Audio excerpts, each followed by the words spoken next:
भैरवपुर गांव में बहादुर अपने पोते भोला के साथ रहा करता था। लेकिन अक्ल से भोला बहुत समझदार था और वो अक्सर अपने दादा बहादुर का काम करवाया करता, जैसे खेत में गाय भैंसों के लिए चारा लाना, जंगल से लकड़ियां लाना। वो हर वक्त अपने दादा के साथ ही रहा करता। आ गया तू। आज तुझे स्कूल आने में इतना लेट क्यों हो गया? कहाँ रह गया था तू? अरे दादाजी, रास्ते में मुझे किशोर काका मिल गए थे। उन्होंने मुझे कहा कि जरा मेरी लड़कियों की गठरी घर तक पहुंचा दे। बस वही करने में लेट हो गया। अच्छा, तो तू मदद करने में लेट हो गया। चल, कोई बात नहीं। अब चलकर कपड़े बदल ले और खाना पीना खा ले। हाँ दादाजी, मैं अभी खाना पीना खा लेता हूँ। उसके बाद मैं पढ़ने बैठूंगा। और आपने कल वादा किया था कि आज आप मुझे पहाड़ी के उस पार की कहानी सुनाएंगे। हाँ हाँ, ठीक है, मुझे मेरा वादा याद है। अब चलकर खाना खा ले। भोला इतना कहकर घर के अंदर जाता है और बैग उतारकर हाथ मुंह धोकर खाना खाने बैठ जाता है। वहीं दूसरी तरफ बहादुर अपने गाय को चारा डालता है और खुद से कहता है। उस पहाड़ की कहानी तो हमेशा हमेशा के लिए लोगों के लिए अमर हो चुकी है। वहां जाना यानी मौत को गले लगाना। यह सच्ची कहानी किसी फिल्म से कम नहीं। जब भोला जिद कर रहा है तो मुझे उसके बारे में उसे बता ही देना चाहिए, ताकि उसके मन में वहां जाने का सपना भी ना आए। और मेरा भोला तो कितना समझदार है। भैरवपुर गांव के दूसरी तरफ एक घना जंगल था और उस जंगल के बीचों बीच एक ऐसी पहाड़ी थी जहां गांव वाले जाने से भी डरते थे। और उस पहाड़ी की एक अनोखी कहानी थी जिसे जानने के लिए भोला भी काफी उत्सुक था। और वो देर रात अपने दादा से उस पहाड़ी की कहानी सुनने की फिर से जिद करता है। दादाजी, इससे पहले मुझे नींद आए, मुझे उस पहाड़ी के बारे में जानना है जहां गांव वाले जाने के नाम से भी डर जाते हैं। तू भूला नहीं अब तक कहानी के बारे में? चल सो जा, कल सुना दूंगा। दादाजी, अगर मुझे उस पहाड़ी की कहानी नहीं सुनाई तो हो सकता है कि मैं खुद उस पहाड़ी पर पहुंचूं और उसके बारे में जानकर आऊं। अरे नहीं नहीं नहीं, वहां जाने की कोई जरूरत नहीं। वहां जो गया आज तक कभी लौट कर नहीं आया है। तो फिर बताइए ना, उस पहाड़ी की कहानी क्या है और वहां जाने से लोग क्यों डरते हैं? और जाते भी हैं तो वहां से वापस क्यों नहीं आते? क्या वहां कोई जंगली जानवर रहता है या भूत प्रेत? गांव के दूसरी तरफ जो घना जंगल है, उस जंगल में जंगली जानवर तो रहते हैं। साथ ही उस घने जंगल के बीचों बीच जो पहाड़ी है, वहां एक गुफा है। और गुफा में लोगों का ऐसा कहना है कि वहां खजाना ही खजाना है, जिसकी रक्षा एक नागराज करता है। दादाजी, आज के समय में अभी आप नाग नागिन पे विश्वास करते हैं? और खजाना, यह बहुत मजाक किया था। जरूर वहां चोर लुटेरे रहते होंगे जो गांव वालों को वहां आने नहीं देते। बिल्कुल भी नहीं, यह कोई मजाक नहीं, यह सच है। गांव के लोगों ने उस नाग को कई बार जंगल में घूमते भी देखा है। वो नाग बहुत डरावना और बहुत बड़ा है। तो दादाजी, आप यह कह रहे हैं कि उस तरफ जो जंगल के बीचों बीच पहाड़ी है, वहां खजाना है और उस खजाने की रक्षा खुद नागराज जी करते हैं। और कोई उस खजाने को हासिल करने के मन से वहां जाए तो उसे नागराज निगल जाते हैं। बिल्कुल ऐसा ही समझ ले। अब चल सो जा, बहुत रात हो चुकी है। इतना कहकर बहादुर चादर तानकर सो जाता है और अब भोला अपने दादा की बताई हुई बात को दिल में बैठा लेता है। उसे पूरी रात नींद नहीं आती और वो उस कहानी के बारे में और भी जानना चाहता था। अब अगले दिन भोला स्कूल जाता है। उसका पढ़ाई लिखाई काम कहीं भी मन नहीं लग रहा था। स्कूल में टीचर बच्चों को पढ़ा रही होती है, लेकिन भोला अपने सर पर हाथ रखकर अपने दादा की बातों को दोहरा रहा होता है। तभी टीचर उसे डांटती है और कहती है, कहाँ ध्यान है भोला तुम्हारा? लगता है पढ़ाई लिखाई में मन नहीं लग रहा। सारी जिंदगी खेतों में काम करके बितानी है। जी टीचर, मैं तो ध्यान दे रहा था। बस वो मुझे किसी काम से गांव के बाहर जाना है, तो मैं उसी के बारे में सोच रहा था। अच्छा, ऐसी बात है तो तुम्हारा यहाँ बैठना व्यर्थ है। तुम अभी के अभी मेरे क्लास से बाहर चले जाओ। हो सके तो स्कूल से घर चले जाओ। टीचर के इतना कहने के बाद भोला अपना बैग उठाता है और क्लास से बाहर निकल जाता है। और स्कूल से बाहर आने के बाद भोला अपने घर की तरफ बढ़ता है। मैं 2 दिन से ठीक से सो नहीं पा रहा। मुझे उस पहाड़ी पर अनसुलझे राज के बारे में और जानना होगा। कुछ देर बाद जब भोला घर पहुंचता है तो उसके दादा बहादुर घर पर नहीं होते। अब भोला अपने बैग में थोड़ा खाने पीने का सामान और कपड़े रखकर गांव के दूसरे छोर वाले पहाड़ी की तरफ अपना सफर तय करने निकल पड़ता है। हालांकि उसने अपने दादा को ये बात इसलिए नहीं बताई क्योंकि उसके दादा कभी भी भोला को उस पहाड़ी पर जाने नहीं देते। अब भोला भी जंगल का सफर तय कर रहा होता है। तभी अचानक उसके पीछे से गुर्राने की आवाज आती है। ये आवाज कैसी? और ये जंगल भी बहुत घना है। दादाजी ने कहा था इस जंगल में जंगली जानवर भी बहुत है।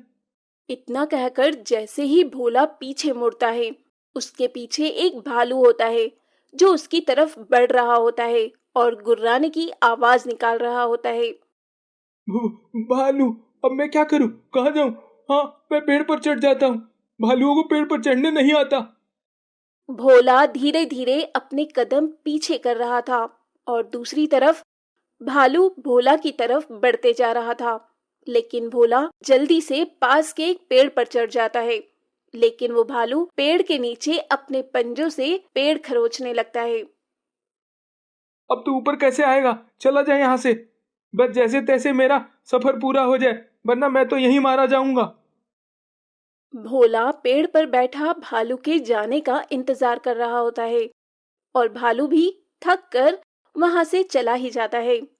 कुछ देर बाद वो पेड़ पर बैठा देखता है कि 3 लोग उस रास्ते से पहाड़ी की तरफ जा रहे हैं, जिनमें 2 लड़की और एक लड़का था। हालांकि वो सभी भोला से उम्र में बड़े थे। अब जब वो तीनों लोग भोला के नजदीक आते हैं, तो भोला जल्दी से पेड़ से उतरता है। अरे सुनो, तुम सब कौन हो और कहाँ जा रहे हो? अरे तुम कौन हो और इतने घने जंगल में क्या कर रहे हो? मैं जंगल के बीचों बीच जो पहाड़ी है, वहां के खजाने के बारे में जानने आया हूँ। मेरे दादाजी ने कहा था कि इस खजाने की रक्षा खुद एक नागराज करते हैं। यह सच भी है या नहीं, इसी बारे में जानने की मेरी इच्छा इतनी तीव्र हो गई कि मैं यहाँ तक चला आया। चलो अच्छा है, हमें भी एक और साथी मिल गया। हम तीनों भी उसी पहाड़ी पर जा रहे हैं उस खजाने के बारे में पता लगाने। ओह, ऐसा है। चलो फिर हम लोग साथ में उस खजाने के बारे में पता लगाएंगे। इतना कहकर अब चारों उस पहाड़ी की तरफ बढ़ते हैं। लेकिन शाम होते होते सभी थक चुके थे और पहाड़ी का रास्ता इतना भी आसान नहीं था। अब चारों एक छोटा सा तंबू गाड़कर रात में जंगल में ही रहकर रात बिताने का फैसला कर लेते हैं। लेकिन रात तो जैसे तैसे चारों की बीत जाती है और अब चारों सुबह पहाड़ी की तरफ आगे बढ़ते हैं। तो उनका रास्ता एक बूढ़ा आदमी रोकता है, जिसकी लंबी दाढ़ी कमर झुकी हुई और हाथ में एक लाठी होती है। रुक जाओ बेटा, कहाँ जा रहे हो? आगे तुम्हें पता भी है कितना खतरा है। आप कौन और यहाँ क्या कर रहे हैं आप इतने घने जंगल में? मेरा तो एक जगह ठिकाना नहीं, लेकिन मैं तुम लोगों के भले के लिए कह रहा हूँ। उस खजाने के लालच में तुम लोग अपनी जान गंवा लोगे। नहीं नहीं दादाजी, हमें खजाने का लालच नहीं है।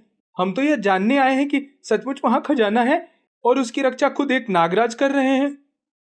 यह सच है, उस पहाड़ी पर खजाना है और उसकी रक्षा खुद नागराज कर रहे हैं।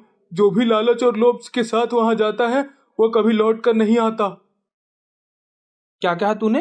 अभी तो उस खजाने के बारे में जानने आया है और तेरे अंदर उस खजाने को लेकर कोई लालच भी नहीं। कितना मूर्ख है तू। सच में मूर्ख कहीं का। हम तो यहाँ उस खजाने को पाने की मंशा से आए हैं। ना कि ये जानने की सच में उस पहाड़ी पर खजाना है और उसकी रक्षा कोई नागराज कर रहा है। हमें क्या, उसकी रक्षा जो कोई भी कर रहा हो, हम तो बस खजाना लेने आए हैं। फिर तो तुम लोगों की मौत तुम्हें खुद यहाँ बुलाकर लाई है। मैं तो कहता हूँ ये लालच और लोभ की मनसा यहीं त्याग कर जाना, वरना कहीं ऐसा ना हो कि तुम लोग लौट कर कहीं आओ ही ना।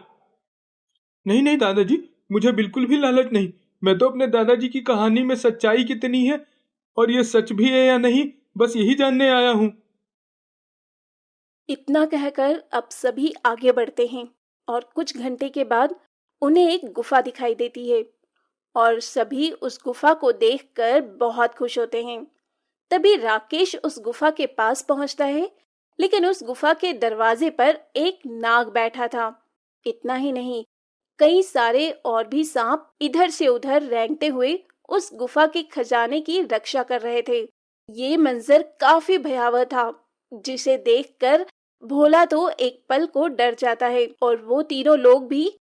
लेकिन राकेश हिम्मत करके खजाने की तरफ बढ़ता है। तभी इच्छाधारी नाग अर्धनाग के रूप में राकेश को रोकते हुए कहता है। अभी भी वक्त है मूर्ख, चले जाओ यहाँ से। यह खजाना लालच के मनसे से पाने वाला हमेशा मारा गया है। इसका मतलब कहानी में सच्चाई है। यह खजाने की रक्षा एक नागराज कर रहा है, जो कि तुम हो। देखो नागराज, मुझे खजाना चाहिए और मैं इतनी दूर सफर तय करके यहाँ आया हूँ, वो भी यहाँ से खाली हाथ लौटने के लिए तो बिल्कुल भी नहीं। हाँ, मेरा दोस्त राकेश बिल्कुल ठीक कह रहा है। हम यहाँ से खाली हाथ नहीं जाने वाले। नहीं नहीं, मुझे तो किसी खजाने का लालच नहीं है। मेरे दादाजी ने जितना बताया था उस कहानी के हिसाब से तो यहाँ बहुत खतरा है। बस मैं यही देखने आया था कि सच में यहाँ खजाना है। यहाँ तो चारों तरफ खजाना ही खजाना है और उसकी रक्षा आप स्वयं कर रहे हैं। अर्धनाग राकेश और पूनम को नाग रूप में आकर उसी वक्त निगल जाता है और उसके साथ जो दूसरी लड़की होती है उसे भी अर्धनाग निगल चुका होता है। लेकिन जब भोला की बारी आती है तो भोला हाथ जोड़ अर्धनाग से कहता है। आप चाहें तो मुझे मार दीजिए, लेकिन मेरे अंदर कोई लालच नहीं है। मुझे पता है बालक, तभी तो मैंने तुम्हें अब तक नहीं खाया। तुम बहुत ईमानदार और नेक दिल हो। और तो तुम एक कहानी सुनकर उस कहानी के बारे में जानने के लिए यहाँ तक आए, वह भी इतनी बहादुरी से। मुझे यह पसंद आया। तुम यहाँ से जितना चाहे खजाना ले जा सकते हो, क्योंकि रास्ते में मिला बूढ़ा और कोई नहीं बल्कि मैं ही था, जब तुम लोगों की परीक्षा लेने आया था। और उस परीक्षा में तुम पास हुए, क्योंकि तुम्हारे मन में वाकई लालच नहीं है। भोला को खुद अर्धनाग सोने से भरा संदूक देता है, जिसे भोला घर लेकर आता है और सारी कहानी अपने दादाजी को बताता है। दादाजी तो एक पल के लिए डर जाते हैं, लेकिन वो भोले की बहादुरी देखकर उसे शाबाशी भी देते हैं और भोले के लाए खजाने को घर के आंगन में गाड़ भी देते हैं, ताकि उस खजाने को लेकर और किसी का लालच ना बढ़ जाए।